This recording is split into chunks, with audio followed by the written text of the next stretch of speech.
नमस्कार दोस्तों, my friends and my dear ones. काफ़ी दिनों बाद आपके लिए एक लर्निंग वीडियो लेकर आया हूँ। मार्केट में पैसे कमाना मुश्किल नहीं है, लेकिन मुश्किल सही चीज़ों को सही तरीके से अपनाना है। आज हम बात करेंगे कि ट्रेंड लाइन में एक्चुअल हम कैसे यूज़ कर ट्रेंड लाइन को हम कैसे एक्चुअली यूज़ कर सकते हैं, उसे कैसे ड्रॉ कर सकते हैं। और बल्कि यही नहीं, जो रिटेल ट्रेडर्स को हम रिटेल ट्रेडर्स मैक्सिमम जो जहाँ पे ट्रैप होते हैं, हम उसे एज ए प्रोफेशनल वे में कैसे देख सकते हैं। ठीक है, तो बिना किसी टाइम वेस्ट किए चाहिए अगर हमें चार्ट में कि क्या चलते चलते हमें स्टेप समझने चाहिए, कैसे देखना चाहिए, कैसे हम उसको अपनी लर्निंग के लिए यूज़ कर सकते हैं। तो ये लर्निंग वीडियो आपके लिए बहुत अच्छा टूल आपके लिए साबित होगा। ठीक है, याद रखिए, प्रॉफिट मार्केट देता है, लेकिन वो कंसिस्टेंसी हमें पेशेंस, डिसिप्लिन और लर्निंग देती है। तो इस लर्निंग के लिए शुभ स्टॉक ने जो ये पहल शुरू की है, इसमें आपको ज़रूर बेनिफिट होगा। और मैं यहाँ पे रैंडम चार्ट्स लेने वाला हूँ। मैंने इसकी कोई पहले स्टडी नहीं की हुई है। अगर मैंने कोई चार्ट अगर देखते देखते हमारे इसमें प्रीवियस कोई ट्रेंड लाइन्स भी होंगे, वो भी हम उससे रिमूव करेंगे। एंड अगर किसी दूसरे एंगल से हम उस ट्रेंड लाइन को देख सकते हैं क्या, हम वो भी यहाँ पर ज़रूर देखेंगे। चलो स्टार्ट करते हैं। जैसे इस समय पे मेरे, अगर आप इस स्क्रीन पे देखोगे तो पूरी ब्लैंक स्क्रीन रखी हुई है। ये चार्ट किसी का भी हो सकता है, हिंदुस्तान यूनिलीवर का हो सकता है, रिलायंस का हो सकता है, ठीक है, टाटा मोटर्स का हो सकता है, या फिर आजकल जो बहुत फेमस चल रहा है स्टॉक क्यूपिड, जिसने ऑलमोस्ट 1 लाख रुपए अगर 2023 में किसी ने इन्वेस्ट किए होंगे, तो आज के डेट में उसके लगभग 8 करोड़ रुपए वो बन चुके हैं। तो ऐसी क्या चीज़ें हैं, कहाँ पे उसको ब्रेकआउट आया था, कैसे आया था, ये सारी चीज़ें हम, ठीक है, हम at the most highest top नहीं कैच कर सकते, और वो बहुत मुश्किल भी है। बट एटलीस्ट हम उसे ब्रेकआउट में कहाँ से दे रहा है, कहाँ से रिवर्सल हो रहा है, ये तो हम अपने लिए फाइंड आउट कर सकते हैं। तो यही आज हम यहाँ पे सीखने वाले हैं।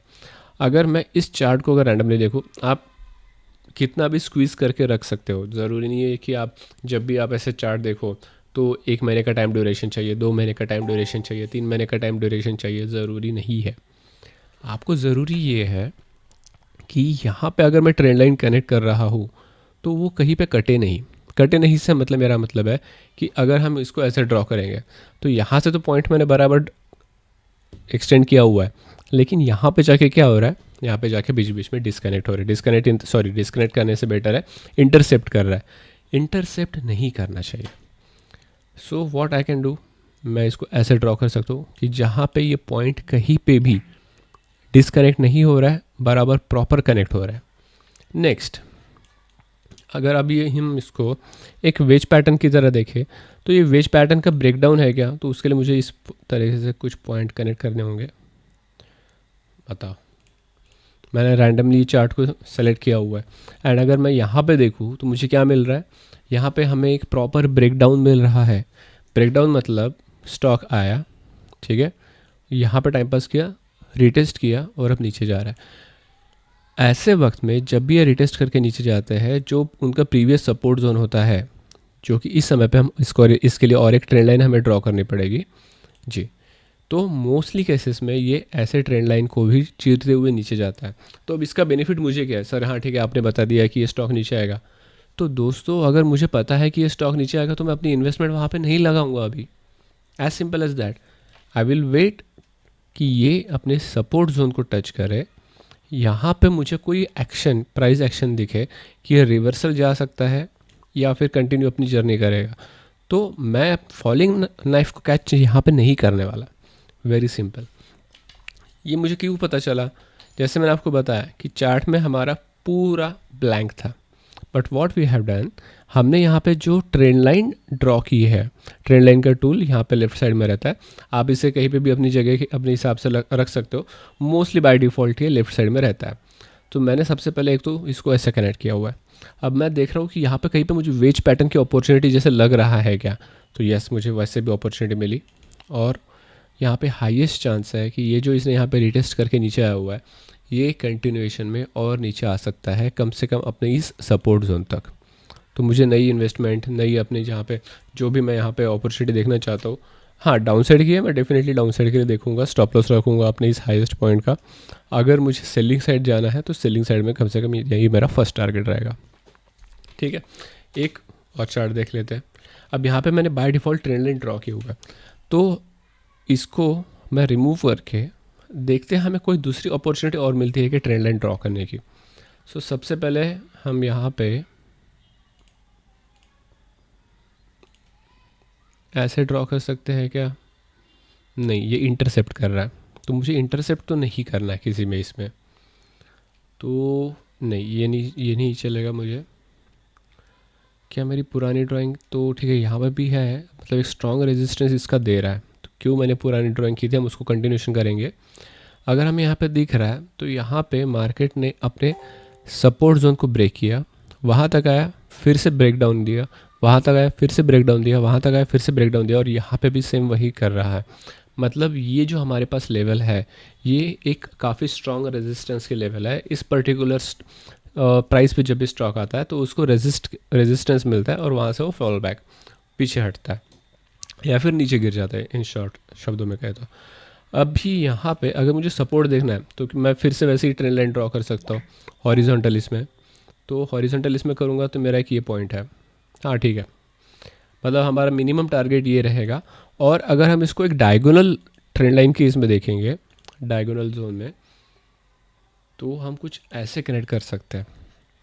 और ये सारे कनेक्शन पॉइंट अगर आप यहाँ पे देखो तो इसमें अगर मुझे मूविंग एवरेज का भी सपोर्ट मिलता है, मैं मूविंग एवरेज 50, 20 और 200 का यूज़ कर रहा हूँ, मूविंग एवरेज का भी मुझे यहाँ पे सपोर्ट मिल रहा है।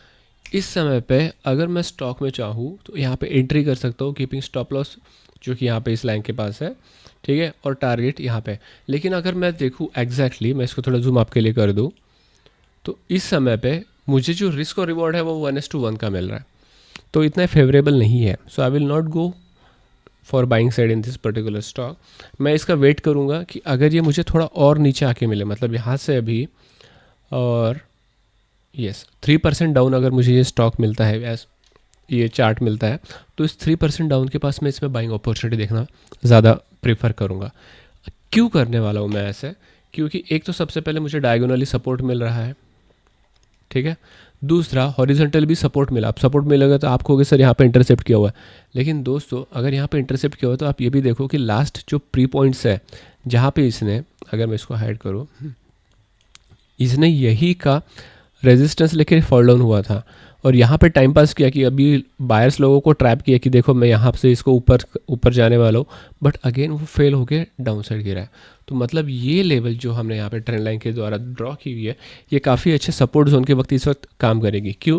क्योंकि अभी स्टॉक जो है वो उसके ऊपर ट्रेड कर रहा है, लेकिन अगर यहाँ पर मुझे 3% और अगर इसमें डाउन में मिले तो मैं यहाँ पर बाइंग की अपॉर्चुनिटी देखना चाहूँगा, ठीक है। एक नेक्स्ट थर्ड, मैं ट्रेंड लाइन जो पुरानी है इसे रिमूव कर दे रहा हूँ, ठीक है। सो क्या हम इसको ऐसे ड्रॉ कर सकते हैं? लगभग नहीं बन रहा है मुझे, क्योंकि उस वे में पॉइंट अगर हमें करे, इसका टाइम फ्रेम मैं थोड़ा बढ़ा के देखता हूँ, क्या मुझे सेम एंगल मिल रहा है क्या? अगर मुझे सेम एंगल मिलेगा तो ये मेरा पेनेंट पैटर्न बन जाएगा। ऑलमोस्ट तो मैच कर रहा है दोस्तों, हम इसको रिस्क में तो ले सकते हैं डेफिनेटली। सो अभी यहाँ पे इसके बीच में है, ये ना ज़्यादा ऊपर है ना ज़्यादा नीचे है, तो ऐसे वक्त में हम ट्रेड कहाँ करेंगे? ऐसे वक्त में हम ट्रेड थोड़ा टाइम फ्रेम इसको छोटा करना पड़ेगा, एंड इसको और छोटा टाइम फ्रेम करके, क्या मैं इसमें अगर और छोटा टाइम फ्रेम करूँगा तो मुझे अपॉर्चुनिटी मिलेगी क्या? चलिए चेक करते हैं।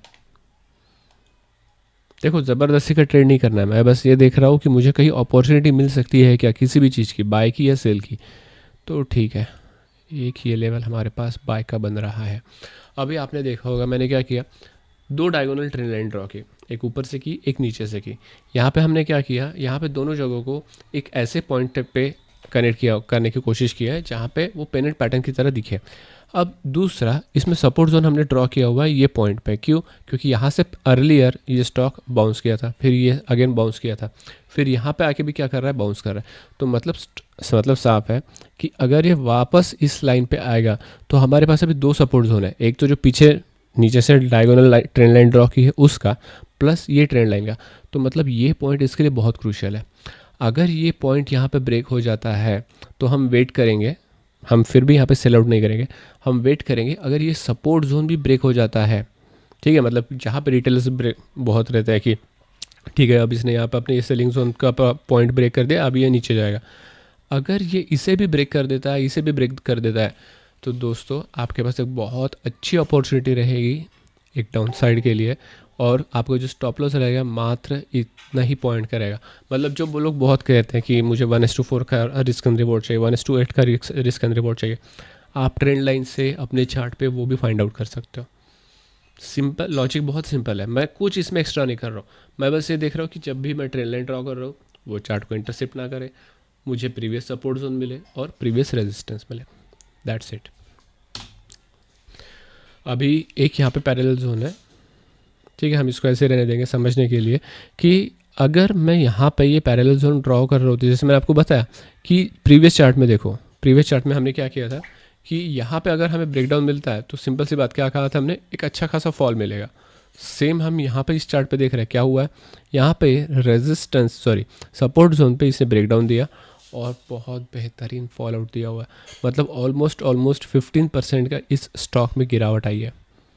ठीक है, कैसे फाइंड आउट किया, सेम पैरेलल चैनल, हमने कुछ भी अलग नहीं किया। ये पैरेलल चैनल हमारे स्क्रीन पे लगे हुए हैं, पैरेलल चैनल को ब्रेकडाउन दिया, स्टॉक अच्छी तरह से बहते गया।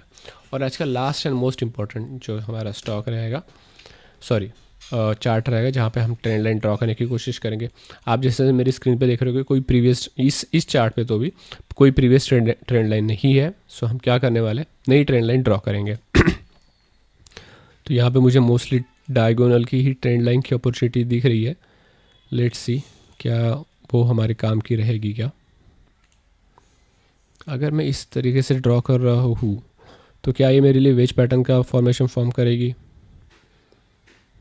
और अगर ये कर रहा हूँ तो ये सपोर्ट का काम करेगी। ठीक है, तो ट्रेंड लाइन में एक हमने लाइन ड्रॉ की, दो लाइन हमने ड्रॉ किए हुए हैं हॉरिजॉन्ट सॉरी डायगोनल में हम देख रहे हैं कि वो स्क्वीज़ होते जा रहा है। तो मोस्टली ऐसे पैटर्न्स में ब्रेक अप सॉरी जो है वो गैप अप की चांसेस बहुत कम रहते हैं। आपको मोस्टली ऐसे चार्ट्स में ब्रेकडाउन की ही अपॉर्चुनिटी दिखेगी। सो आगे आने वाले दिनों में पॉसिबल है ऐसे चार्ट्स जो है वो इस तरीके से मूव हो गए डाउन साइड। जो इनका प्रीवियस सपोर्ट जोन है, जैसे हमने ऑलरेडी एक चार्ट में हमने सपोर्ट जोन ड्रॉ किया था, मिनिमम कम से कम उसको उतना तो आना ही चाहिए। मतलब ये ऐसे चार्ट्स आपको ये गारंटी नहीं बताते, ये आपको एक इन्फॉर्मेशन देते हैं कि यहाँ पे आप कम से कम जो आप यूज़ करने वाले हो अपने ओवरऑल स्ट्रक्चर में, इसमें बाइंग की अपॉर्चुनिटी आपको नहीं रखनी है। बाइंग की अपॉर्चुनिटी नहीं रखोगे, सेलिंग का व्यू रखोगे, तो डेफिनेटली आपको पता है कि मैक्सिमम मार्केट सेलिंग में एक रश स्पीड पकड़ता है बाइंग से ज़्यादा।